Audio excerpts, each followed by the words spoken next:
Hey everyone, and welcome to another deep dive. Today we're tackling a really interesting approach to personal finance and investing. Yeah. It's J.L. Collins and his book, The Simple Path to Wealth. Right. I know you've mentioned to me you're really interested in financial independence and, Absolutely. kind of getting on that path. And I think this book is a great place to start. Yeah, it's definitely a good one. And I like how J.L. Collins explains things. Yeah. He doesn't get too bogged down in the jargon. No. Very easy to understand and follow. Well, and I think what's really appealing about it is that he wasn't always this, finance guru. Right? He was like a regular guy. Yeah, Who wanted to figure out this whole money thing. exactly. And I think that's what makes him so relatable, Yeah. especially for somebody who, maybe hasn't spent their whole life, reading finance books and all that. Yeah, for sure. One of the things that really stood out to me when I first read this book was this whole concept of FU money. Oh, yeah, the FU money. Have you heard of this concept before? Yeah. Like, what's your take on it? Well, he's basically saying, you want to have enough money that you can walk away from anything, really? Yeah. Like a bad job. A bad relationship. Yeah, a bad relationship. Just about anything that you don't want to be in. And I think what's so cool about it is he tells this great story about how his boss asked him to do something unethical. Right.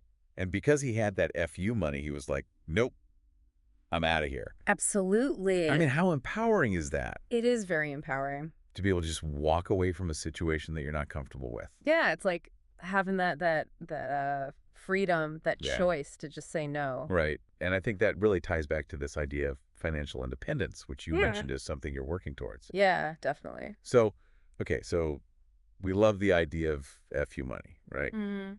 But how do we actually get there?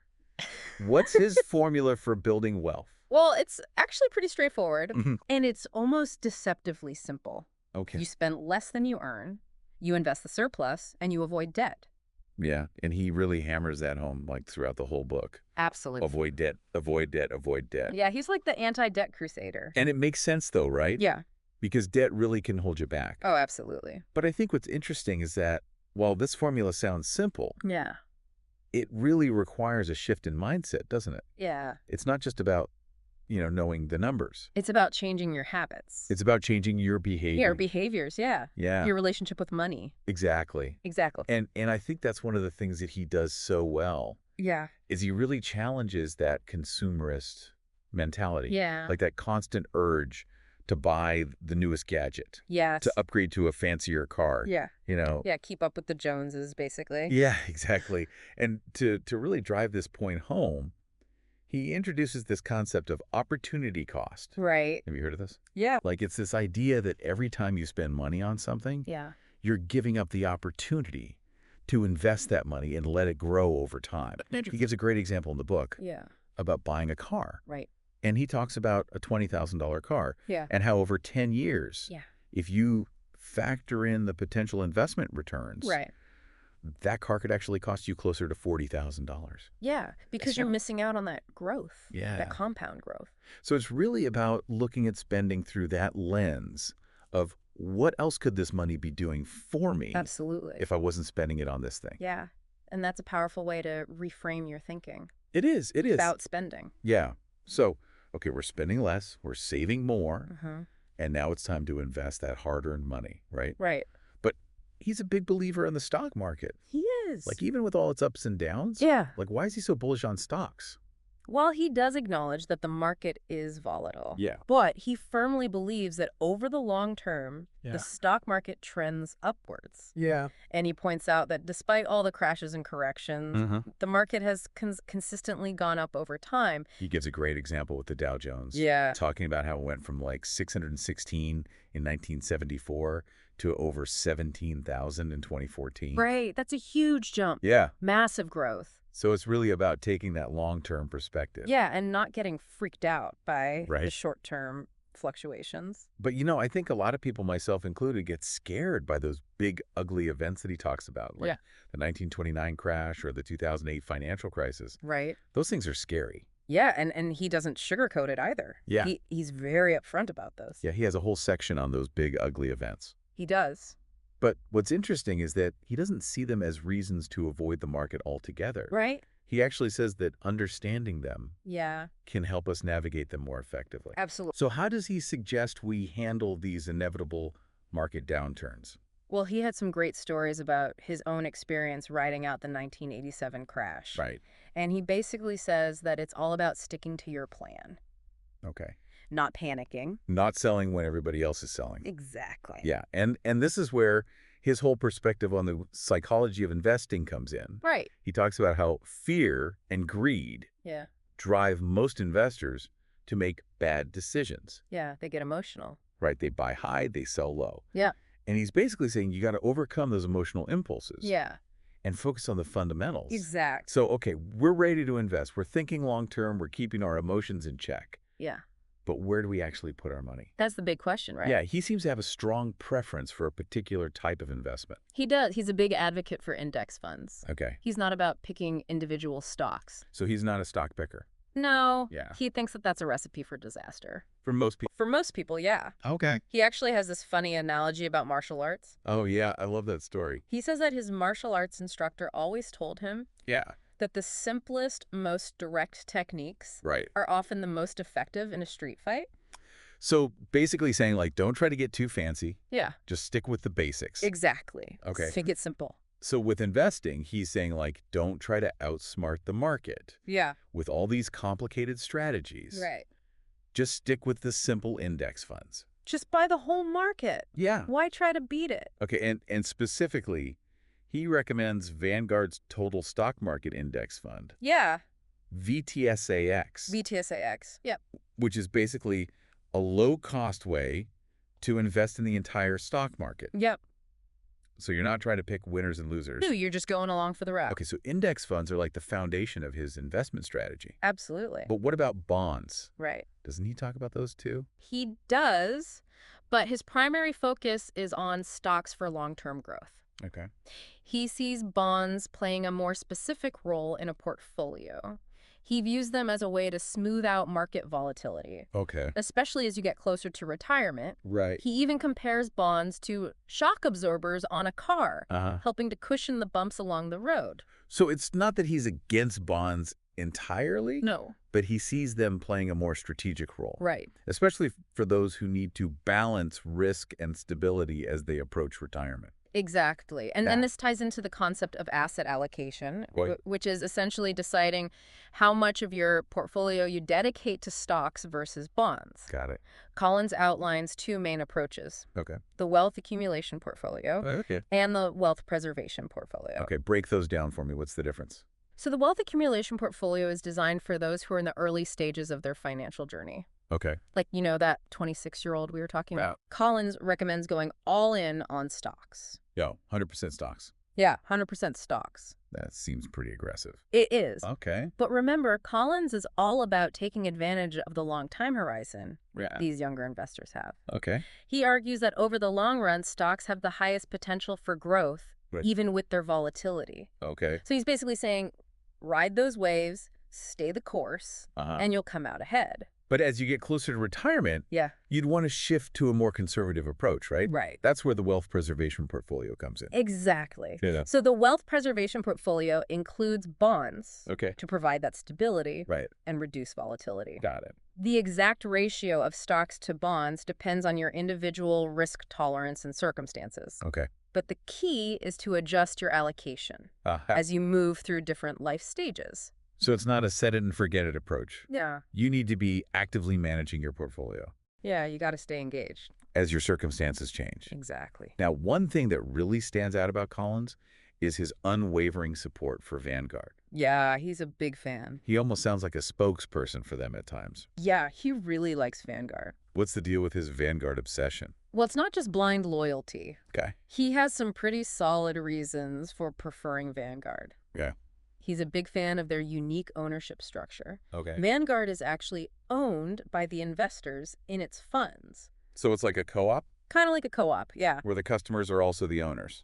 Exactly. That's pretty cool. Yeah, it's a pretty unique model. Okay, so that means their interests are aligned. Right. Vanguard doesn't have to answer to shareholders who are pushing for higher profits. Exactly. Okay. Their focus is on providing the best possible service and the lowest possible fees for their investors. That makes a lot of sense. Yeah, And that aligns perfectly with Collins' philosophy absolutely. of keeping costs low and simplifying the investing process. It's all about keeping it simple and affordable Oh, for fun. the average investor. Now, he also spends a good chunk of his book talking about the importance of tax advantage accounts, He does. things like 401ks and IRAs. Yep, those are the big ones. Why are these so important? Well, he sees these accounts as essential tools for building wealth, Okay. especially for retirement. Mm. He emphasizes maximizing your contributions to these accounts, Right. taking advantage of those tax benefits, Right. and letting your money grow tax-deferred. So you're basically sheltering your money from taxes Yeah, you're giving it a nice little tax break. while it's growing. Exactly. But he also warns about a potential tax trap that people often overlook. Oh, yeah. Something about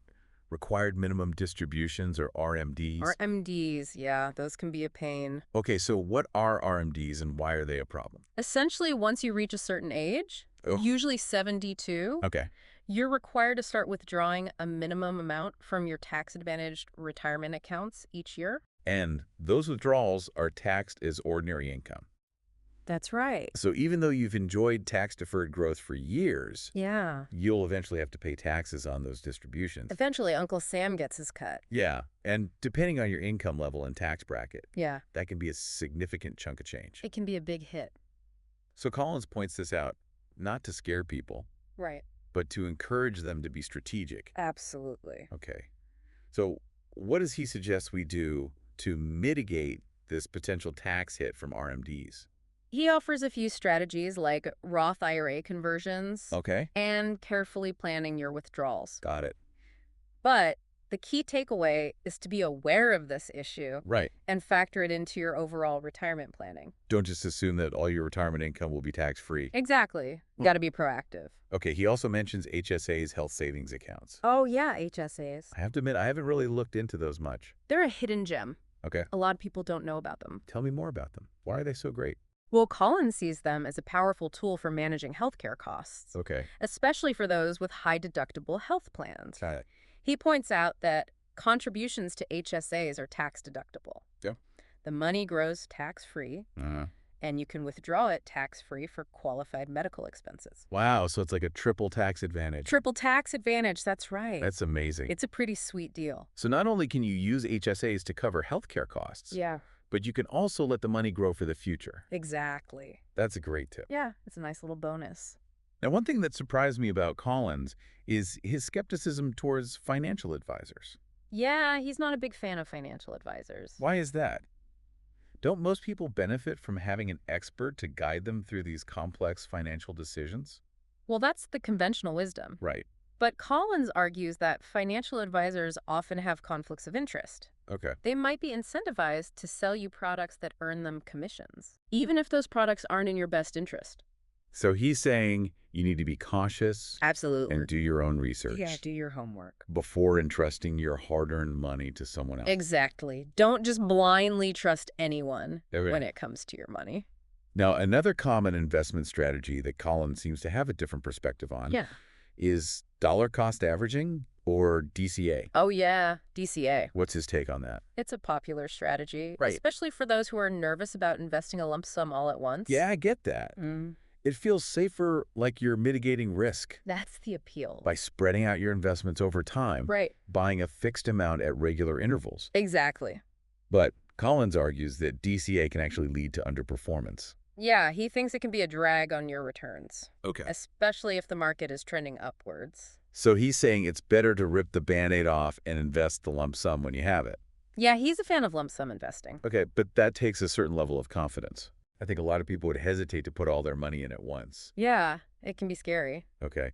But he emphasizes that this is where understanding market trends Yeah. and having a long-term perspective are crucial. So it's about having conviction in your investment strategy Right. and not letting fear dictate your decisions. Exactly. Now, he also talks about financial predators He does. and the importance of protecting yourself from scams. Yeah, those are out there. Right. You got to be careful. He shares a hilarious anecdote about the free lunch mentality Oh, yeah, I love that story. and how it can attract financial predators. Yeah, people are always looking for something for nothing. Right. And that's where the scammers come in. So it's about being cautious and not falling for those too good to be true offers. Exactly. If it sounds too good to be true. Yeah, it probably is. Now, we can't forget about the infamous 4% rule, The 4% rule. which has become a sort of golden rule for retirement planning. Yeah, it's a classic. What's his take on that? So the 4% rule suggests that you can safely withdraw 4% of your retirement portfolio each year Okay. without running out of money. Okay. It's based on the Trinity study, Right. which analyzed historical market data to determine a sustainable withdrawal rate. Got it. But Collins doesn't seem to be a big fan of rigidly following the 4% rule. Okay, so why not? What's wrong with it? Well, he acknowledges its usefulness as a guideline, Okay. but he emphasizes that it's not a magic formula. So it's not a guarantee. No, there are no guarantees in the stock market. Okay. He advocates for a more dynamic approach, Sure. adjusting withdrawals based on market conditions and personal circumstances. So it's about being flexible and adaptable, Yeah, you got to be able to adjust. not blindly adhering to a fixed percentage. Exactly. Okay. And speaking of retirement planning, we can't forget about Social Security. Right. Social Security It's a big part of the puzzle for a lot of people. is. What's Colin's perspective on Social Security? He views it as a valuable safety net, but he cautions against relying on it as your primary source of retirement income. He's essentially saying, don't put all your eggs in the Social Security basket. Exactly. You don't want to be solely dependent on Social Security. Okay. He encourages listeners to plan for financial independence as if Social Security won't be there, using it as a potential bonus Right. rather than a core element of their strategy. So it's about taking personal responsibility for your financial future Yeah. and not assuming the government will take care of everything. Right. Now, this brings us to a really important point that Collins emphasizes throughout his book. Yeah, Living a rich life is about more than just accumulating wealth. absolutely. It's not just about the numbers. No, it's about what those numbers enable you to do. Right. It's about using money as a tool to create a life that aligns with your values and passions. I love that about his philosophy. Me too. It's not just about being rich. Right. It's about living a fulfilling life. Exactly. And I think he demonstrates that really well in the book. He Yeah. talks about his own life, his travels, his family, his charitable giving. Yeah, he walks the walk. He really does. He's not just talking about it. Yeah, so it's about aligning your financial goals with your life goals. Absolutely. Now, before we wrap up, Yeah. I think it would be helpful to recap the core principles of J.L. Collins' Simple Path to Wealth. I agree.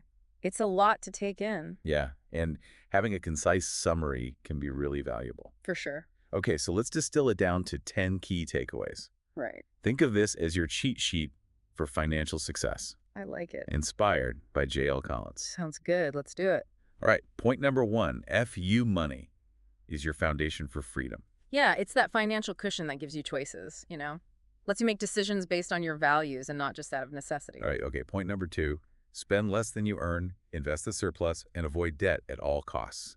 That simple formula applied consistently can really build wealth. Yeah, it's like, laying those bricks one by one, building that financial fortress. Yeah, I love that analogy. Mm. All right, number 3, understand the concept of opportunity cost. Uh-huh.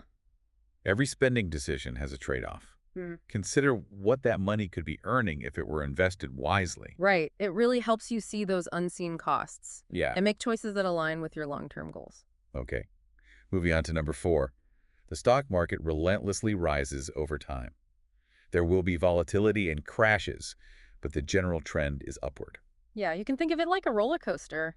Right. That eventually climbs higher. Yeah. Number 5, index funds like VTSAX are your simple and effective path to capturing market returns. Yeah, it's like a diversified low-cost vehicle that Yeah. just takes you along for the ride. Number 6, bonds, specifically VBTLX, can smooth out the journey and hedge against deflation. Yeah, they're like the shock absorbers on your financial vehicle. Right. Making the ride a little bit less bumpy. Number 7, determine your asset allocation, that mix of stocks and bonds based on your own risk tolerance and life stage. Right. It's about customizing your own financial strategy to fit your own individual journey. Okay, number 8, Vanguard. With its investor-owned structure, it's a trustworthy and investor-friendly company. Absolutely, they've got your back. Right. They're looking out for your best interests. Number 9, take advantage of tax-advantaged accounts like 401ks and IRAs. Yeah, you got to use those tax breaks to your advantage. And last but not least, number 10, watch out for those financial predators and protect yourself from scams. Yeah, if something sounds too good to be true, Right. it probably is. So there you have it, the 10 commandments of J.L. Collins' Simple Path to Wealth. There you go. We've given you a solid look at his core principles, Yeah, and I really encourage you to explore his work further. absolutely. His book is a great read for anyone who wants to achieve financial independence. It's very approachable, Yeah. very easy to understand. Yeah, and I think his philosophy is really all about taking control of your finances Yeah, and using your money to create the life that you want. right. He emphasizes that the most valuable thing that money can buy is freedom. Yeah, freedom and choice. So think about what freedom looks like for you Mm-hmm. and how you can use these principles to achieve it. Until next time, keep diving deep. Happy investing.